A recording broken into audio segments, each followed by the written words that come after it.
नमस्कार, स्वागत है आपका। मैं हूं आपके साथ सुमित शर्मा। रायगढ़ से बड़ी खबर है, जहां पर बेहोश होकर स्कूल परिसर में गिरी छात्रा को अस्पताल में भर्ती करवाया गया है। स्कूल प्रबंधन ने पुलिस को इसकी सूचना दी है। चक्रधर नगर पुलिस मामले की जांच कर रही है।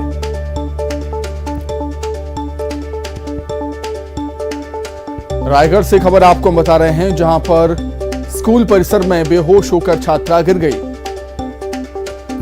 छात्रा के बेहोश हो जाने के बाद उसको अस्पताल में भर्ती किया गया इलाज के लिए। स्कूल प्रबंधन ने पुलिस को इसकी सूचना दी। चक्रधर नगर पुलिस मामले की जांच कर रही है। जब हम लॉबी में आए तो बच्ची वहाँ पे पड़ी थी, ठीक है, तो शायद वहाँ पे बेहोश हो गई, कुछ हो गई, तो हम सीधा हॉस्पिटल लेके आए। सिर पे चोट आया ही नहीं है sir. I am saying the truth, कहीं चोट नहीं आया। डॉक्टर वहाँ पे है, I am not a doctor ना, वो बताएंगे। जब आप बता रहे हैं ऐसी कोई बात नहीं, अगर ऐसी बात होती तो वहाँ से भी बात आप कलेक्ट कर सकते थे। प्रिंसिपल का कहना यह था कि बच्ची गिर गई है, कौन से माले से गिरी है, क्या इसके बारे में उनके भी से कंफर्म नहीं है, और उनके द्वारा तुरंत हॉस्पिटल भेजा गया, जहां उनके इलाज जारी है। सीसीटीवी लगे हुए हैं स्कूल कैंपस में, पूरे क्लासरूम्स में, तो सीसीटीवी की जांच में सीसीटीवी के जांच के दौरान आ जाएगा कि सीसीटीवी की एक्चुअल घटना किस तरीके से हुआ है, क्या हुआ है।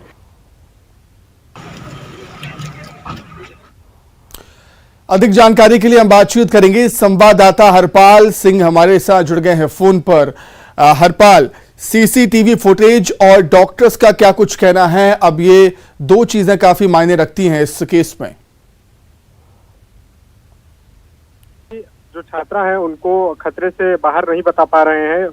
छात्रा जो है अभी भी बेहोश पड़ी हुई है, जिस वजह से पुलिस और जो जिम्मेदार हैं उनके द्वारा अभी तक इस मामले में कोई भी स्पष्ट तौर पे नहीं कहा गया है। पूरा मामला संदेहास्पद है, क्योंकि छात्रा दूसरे फ्लोर से गिरी है या किस तरह से बेहोश हुई है, इसके बारे में अभी तक कोई कुछ भी नहीं कह पा रहे हैं। पुलिस वाले स्पष्ट तौर पे यही कह रहे हैं कि पहले जांच होगी, जांच होने के बाद जो है किस तरह से ये घटना हुआ है इसके बारे में वो कह पाएंगे। अभी छात्रा की हालत जो है स्थिर नहीं हो पाई है, छात्रा बेहोश है। लगातार जो है डॉक्टरों की निगरानी में है, डॉक्टर लगातार उनका जांच कर रहे हैं। अगर छात्रा होश में आती है और कुछ कहने के स्थिति में होती है, तभी इस घटना के बारे में जो है पता चल पाएगा कि आखिर छात्रा गिरी है या दूसरे पटा से गिरी है या फिर बेहोश होकर जमीन पर गिरी है। इसके बारे में अभी तक पूरा मामला जो है संदेह के घेरे में। हरपाल, पुलिस सीसीटीवी फुटेज की बात कर रही है। सीसीटीवी फुटेज निकाल पाई पुलिस अभी तक? क्या कुछ उसमें सामने आया है, इसके बारे में कोई जानकारी? जी, पुलिस अभी मामले की जांच कर रही है। सीसीटीवी फुटेज के लिए जो उसको सीसीटीवी फुटेज के लिए डाटा जो है पुलिस ने कलेक्ट कर लिया है और अपने पास जो है उसको और निरीक्षण कर रहे हैं कि क्या उस घटना से पहले जो है छात्रा की स्थिति कैसी थी, क्या वो मानसिक रूप से परेशान दिख रही थी या किसी के साथ झगड़ा हुआ था, या वो बेहोश हुई तो बेहोश होने से पहले किस हालात में थी।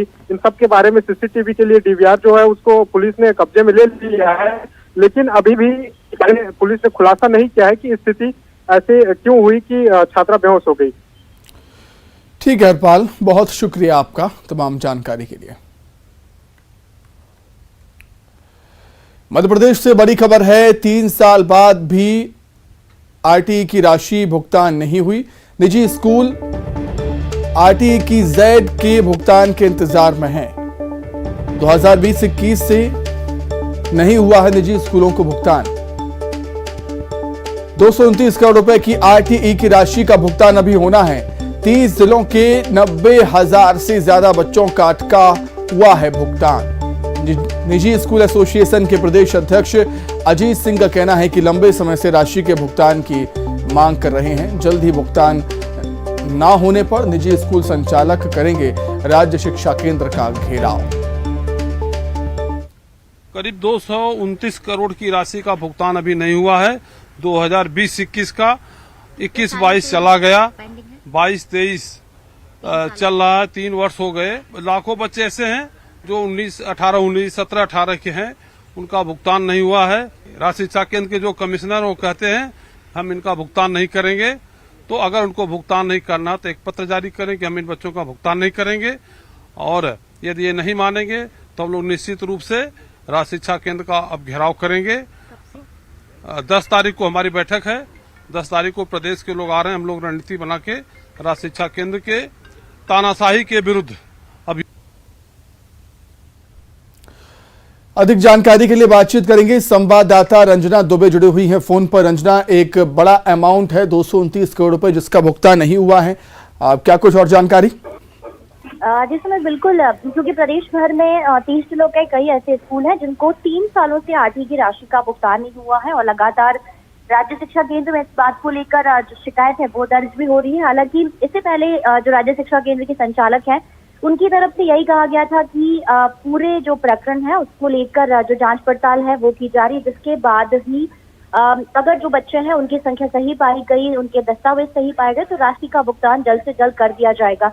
लेकिन इस प्रक्रिया को बीते हुए करीब 3 महीने का वक्त बीत चुका है, लेकिन अब तक जो फीस या देने को लेकर जो प्रक्रिया है वो शुरू नहीं हुई है। और ऐसे में जो निजी स्कूल संचालक हैं वो परेशान है, क्योंकि 2020-21 की जो राशि है उसको लेकर अभी तक जो 23 तक 3 साल लगातार हुए जा रहे हैं और वो राशि अब तक जारी नहीं हुई है। और इसी बात को लेकर अब जो निजी स्कूल संचालक हैं उनका यही कहना है कि अगर 10 दिनों के भीतर राशि का भुगतान नहीं होता है तो प्रदेश भर में जो आंदोलन है वो किया जाएगा और राज्य शिक्षा केंद्र का घेराव 10 दिनों के बाद किया जाएगा।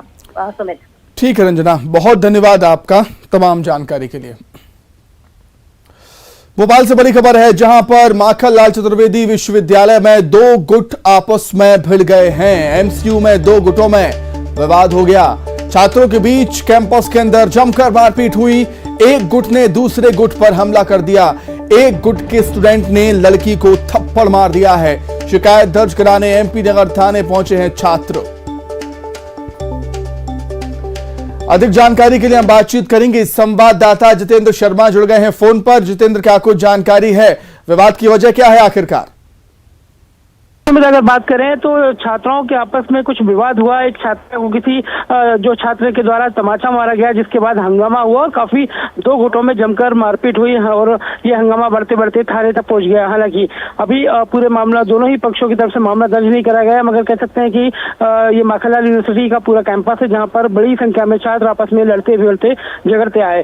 तो कह सकते हैं कि अब कितने का छात्रों पर बाद में कार्रवाई होगी, ये देखने वाली बात है। बिल्कुल, क्या किसी को कोई चोटें आई हैं जितेंद्र इस विवाद में, इस मारपीट में?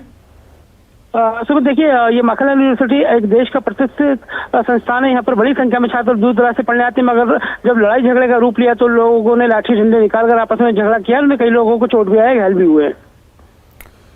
ठीक है जितेंद्र, बहुत धन्यवाद आपके जुड़ने के लिए और तमाम बातचीत के लिए।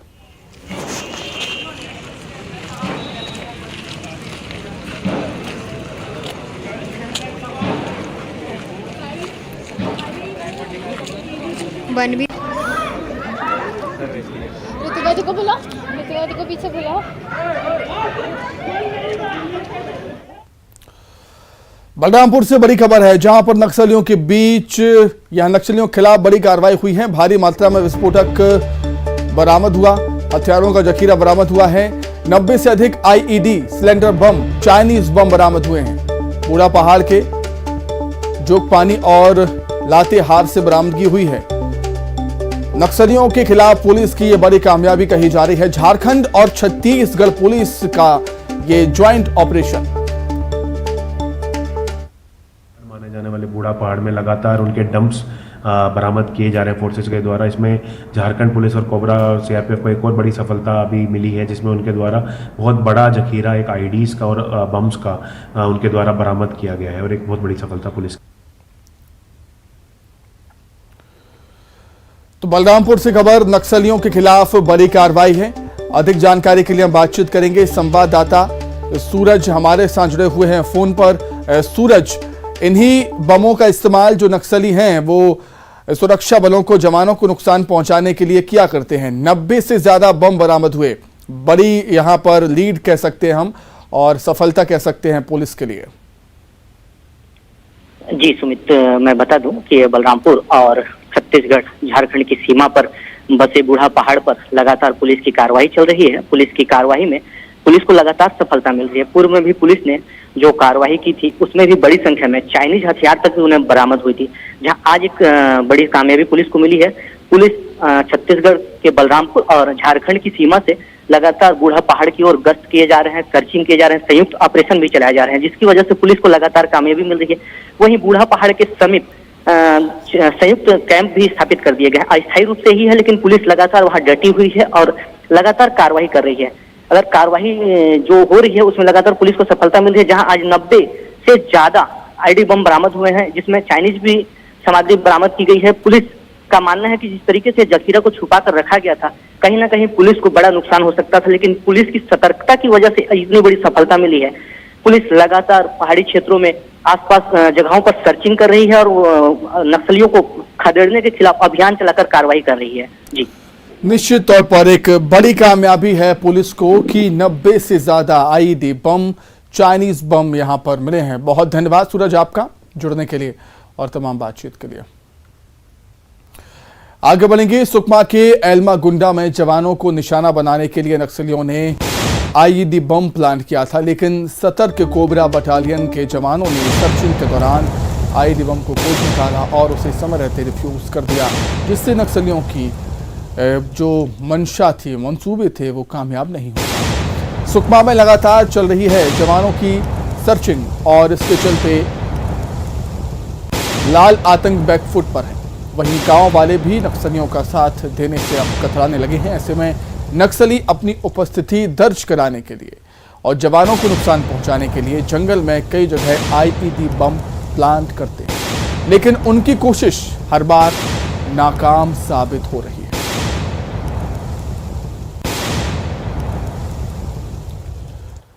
श्योपुर के कूनो पालपुर अभ्यारण्य से बड़ी खबर, जहां नामीबिया से लाए गए चीतों ने पहली बार शिकार किया।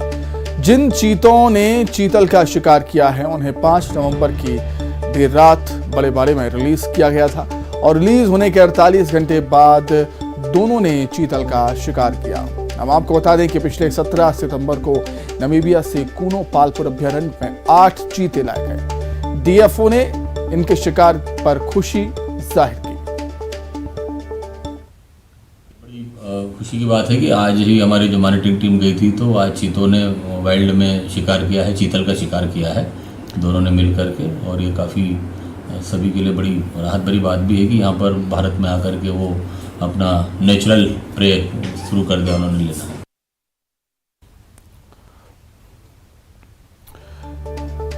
तो 2 नर चीतों ने चीतल का शिकार किया। 8 चीते नामीबिया से कूनो नेशनल पार्क में छोड़े गए हैं और छोटे बाड़े से बड़े बाड़े में इन चीतों को शिफ्ट कर दिया गया है। और शिफ्ट होने के 17 सितंबर को पीएम मोदी ने ये सौगात दी थी। नामीबिया से लाए गए 8 चीतों को कूनो पालपुर अभ्यारण्य में छोड़ा गया था। पहले इन्हें क्वारंटीन पीरियड में रखा गया छोटे बाड़े में, उसके बाद इन्हें बड़े बाड़े में रिलीज किया गया। अधिक जानकारी के लिए बातचीत करेंगे श्योपुर संवाददाता दीपक दंडोतिया हमारे साथ जुड़े हुए हैं फोन पर। दीपक, नामीबिया से आए चीते अब भारत के एटमॉस्फेयर वातावरण में, नेचर में यहाँ पर घुल मिल रहे हैं और अच्छी बात है कि बड़े बाड़े में आने के 48 घंटे बाद ही उन्होंने अपनी प्रक्रिया शुरू कर दी है और शिकार भी किया। जी बिल्कुल बिल्कुल खुशी की बात है, क्योंकि एक लंबे अरसे के बाद भारत में चीते आए थे और चीते आने के बाद में वो अपनी दैनिक प्रतिक्रियाएं भी करने लगे हैं। और खास बात यही है कि उन्होंने 48 घंटे के भीतर एक चीतल का शिकार किया है और जो चीते जो बड़े बाड़े में चीते छोड़े गए हैं वो दोनों सगे भाई हैं, एक ही माँ के बेटे हैं। और खास बात यही है कि दोनों को एक साथ छोड़ा गया था और घुल मिल करके दोनों एक साथ में शिकार कर रहे हैं। और वन विभाग के अधिकारियों के द्वारा प्रसन्नता जाहिर की जा रही है, क्योंकि इस बात का काफी लंबे अरसे से इंतजार किया जा रहा था कि उनको बड़े बाड़े में जल्दी रिलीज किया जाए और फिर वो अपनी दैनिक प्रतिक्रियाएं करें, शिकार करें और खुद अपना भोजन तलाश कर सकें। तो इस तरीके की लंबे समय से जो विशेषज्ञ हैं इसी बात का इंतजार कर रहे थे और लगातार जो भैंस का जो मांस उन्हें दिया जा रहा था उसको अलग अलग पार्ट्स में डिवाइड करके उनको खिलाया जा रहा था, कभी टांग तो कभी दूसरे पार्ट्स खिलाए जा रहे थे, इसी वजह से ताकि वो जब भी शिकार करें तो जानवरों के पूरे शरीर के मांस को वो खा सकें। जी बिल्कुल दीपक, चीतों का शिकार करना ये भी बताता है कि जो चीते हैं वो पूरी तरीके से स्वस्थ हैं, ठीक हैं और उनका बिहेवियर भी ठीक है और सही ढंग से वो बिहेव कर रहे हैं, बर्ताव कर रहे हैं बड़े बाड़े में आने के बाद भी। जी बिल्कुल, स्वाभाविक सी बात है, अगर वो चीते शिकार कर रहे हैं, भाग दौड़ कर रहे हैं और दैनिक प्रतिक्रियाएं होती हैं, मलमूत्र समय पर कर रहे हैं, तो बिल्कुल स्वस्थ होने की ये बिल्कुल वो उदाहरण दे सकते हैं। क्योंकि भाग दौड़ करना, शिकार करना, अगर वो स्वस्थ नहीं होते तो शिकार करना उनके लिए संभव ही नहीं होता। अब वो जैसे ही बड़े बाड़े में पहुंचे हैं तो वहाँ के वातावरण को अच्छे से वो अपने आप को स्ट्रेस फ्री महसूस कर रहे हैं। और दूसरे वन्य जीवों का, हिरण है, चीतल है, दूसरे खरगोश वगैरह तमाम तरह के जो वन्य जीव हैं उनका शिकार वो कर सकेंगे। अलग अलग वन्य जीवों का अपनी पसंदीदा भोजन का एक तरह से कह सकते हैं कि वो स्वाद चख सकेंगे और उसका शिकार करके भोजन कर पाएंगे। क्योंकि लंबे टाइम से वो यही सोच रहे थे कि छोटे छोटे बाड़ों में वो कैद होकर के रह गए थे। करीब 50 दिन तक उनको कूनों में, छोटे बाड़ों में रखा गया था, जहां उन्हें परोस करके खाना दिया जा रहा था। लेकिन अब उनको ऐसा नहीं करना पड़ेगा। उनको जब भी भूख लगेगी, जब भी और बिल्कुल निश्चित तौर पर बड़े बाड़े में आने के बाद और ज्यादा फ्री वो महसूस करेंगे। बहुत धन्यवाद दीपक आपका।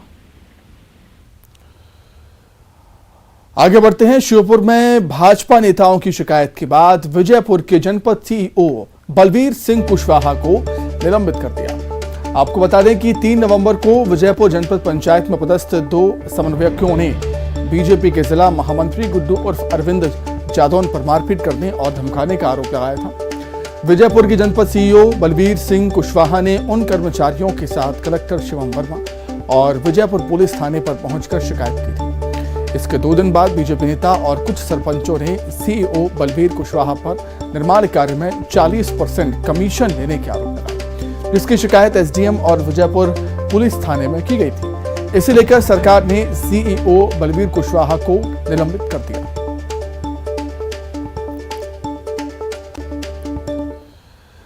रीवा से बड़ी खबर है। जल जीवन मिशन में बीजेपी सांसद जनार्दन मिश्रा का बयान सामने आया है। दारू पियो, गुटखा खाओ, चाहे आयोडेक्स खाओ, सोल्यूशन सूंघो, जितनी फिजूल खर्ची करना हो उतना करो, लेकिन जीने के लिए जरूरी है जल, इसलिए जल कर अवश्य दीजिए। जल जीवन मिशन के तहत सेमिनार में लोगों को संबोधित कर रहे थे सांसद। बिजली बिल दो ना दो, टैक्स, कोई टैक्स ना दो तो भी चलेगा, चुनाव आएंगे, सरकार आएगी तो सब टैक्स माफ कर देगी, लेकिन पानी का टैक्स कोई माफ नहीं करेगा। लागी के लिए वहां पैसा लागी या में काम अरे जब पैसा लागे लागत है, जब उन्हें काम तो उन्हें फिर लागत की नहीं है, वही एक हर कुछ बचत करे चाहे और अपना चाहे जहां फिजूल खर्ची करी, हमें कोनो आपत्ति नहीं है। अपना चाहे गुटखा खाई, चाहे दारू पी, चाहे फिनर सूंगी, चाहे सुलेसन सूंगी, चाहे आयोडेक्स खाई, चाहे जऊ करे हो तऊ करी, चाहे कहें कि ना हो, लेकिन हमारे कहे से तो हो वाला नहीं है, करवे करिए लोग। पर आप चाहे धार्मिक कार्यों में खर्च करिए, चाहे अपने निजी उपयोग में कितना भी राशि खर्च करिए। जबलपुर से खबर है। शंकराचार्य स्वामी अविमुक्तेश्वरानंद का बड़ा बयान सामने आया है। भारत पाकिस्तान के विभाजन पर बोले हैं शंकराचार्य। उनका कहना है कि भारत का विभाजन निरस्त होना चाहिए। विभाजन से कई शक्तिपीठ दूसरे देशों में चले गए। तीर्थों के दर्शन के लिए वीजा लेकर जाना पड़ता है, बड़ी मुश्किल से वीजा मिलता है। हमसे अलग हुआ देश आज हमारा सबसे बड़ा दुश्मन है। विभाजन को स्वीकार करना है तो मुसलमानों को पाकिस्तान जाना चाहिए। विभाजन पर पुनर्विचार की जरूरत है। विभाजन है, ये विभाजन इसलिए हुआ था कि हिंदू इधर रह जाएंगे, मुसलमान उधर चले जाएंगे, लेकिन ऐसा तो हो नहीं पाया। तो जिस उद्देश्य के लिए विभाजन हुआ था वो उद्देश्य पूरा नहीं किया गया। 75 साल हो रहे हैं इस बात के लिए। 75 साल में हम ये बात व्यवस्था नहीं बना पाए कि हिंदू यहां रह जाएं और मुसलमान वहां चले जाएं और दोनों मिलकर के रहें। हमसे ही अलग हुआ देश भारत का सबसे बड़ा शत्रु क्यों बन गया? आज जब दुश्मन की बात आती है तो सरकार चाहे जो वक्तव्य दे, लेकिन पाकिस्तान के लोगों का वीडियो जब आप दिखाते हैं तो भारत के खिलाफ भावना उनकी दिखती है। भारत के लोगों का वीडियो दिखाते हैं तो पाकिस्तान के खिलाफ। क्रिकेट का मैच होता है तो भारत के जीतने पर पाकिस्तान के लोग परेशान हो जाते हैं और पाकिस्तान के जीतने पर भारत के लोग परेशान हो जाते हैं। हमारा भाई जो हमसे अलग हुआ, प्रेम से अलग हुआ, हमने समझौता करके अलगाव स्वीकार किया, वो दुश्मन कैसे बन गया?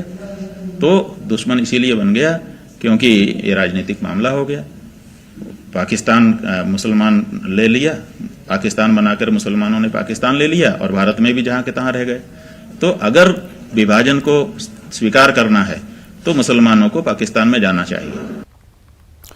शंकराचार्य जी के बयान पर अब राजनेताओं की प्रवक्ताओं की प्रतिक्रियाएं भी आने लगी हैं। बीजेपी के प्रवक्ता आशीष अग्रवाल का बयान है इसको लेकर। उनका कहना है कि विभाजन ऐतिहासिक भूल थी, ये देश सबका है। एक ऐतिहासिक भूल थी, पर हर भूल को सुधारा नहीं जा सकता, इसलिए देश सबका है। और मोदी जी के पराक्रम से, मोदी जी की पुण्याई से ये देश निरंतर आगे बढ़ रहा है। पर जो लोग खाते यहाँ की हैं और बजाते कहीं और की हैं, उनको निश्चित ही चले जाना चाहिए। इसके अलावा ये देश हर हिंदू, मुसलमान, सिख, ईसाई सबका है। वे सभी भाईचारे से रहें और निरंतर इस देश की प्रगति में अपना योगदान देते रहें। भोपाल से खबर है, सोशल मीडिया पर गुंडे कर रहे पिटाई का वीडियो वायरल हो रहा है।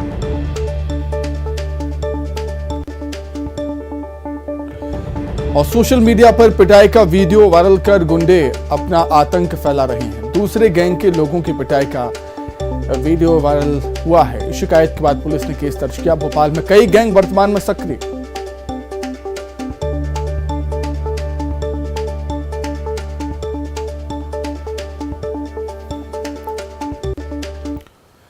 वहीं सोशल मीडिया पर वीडियो के जरिए दहशत फैलाने वाले बदमाशों पर गृहमंत्री अमित शाह ने संज्ञान लिया। उन्होंने बताया कि मामले में 6 लोगों को गिरफ्तार किया गया है। सभी पर रासुका की कार्रवाई की जा रही है।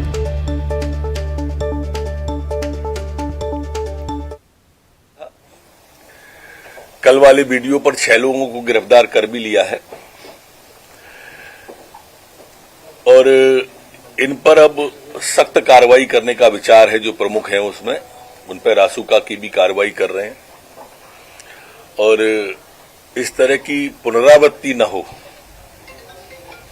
इस तरह के लोग जिन पर मुकदमे अधिक हैं, जिनको बाउंड ओवर किए गए हैं, जिनकी जमानतें जिनने दी हैं, इनसे वसूली भी करेंगे और जमानतदारों से भी वसूली करेंगे और रासुका की कार्रवाई करेंगे। इसी के साथ ही फिलहाल इस बुलेटिन में इतना ही। नमस्कार।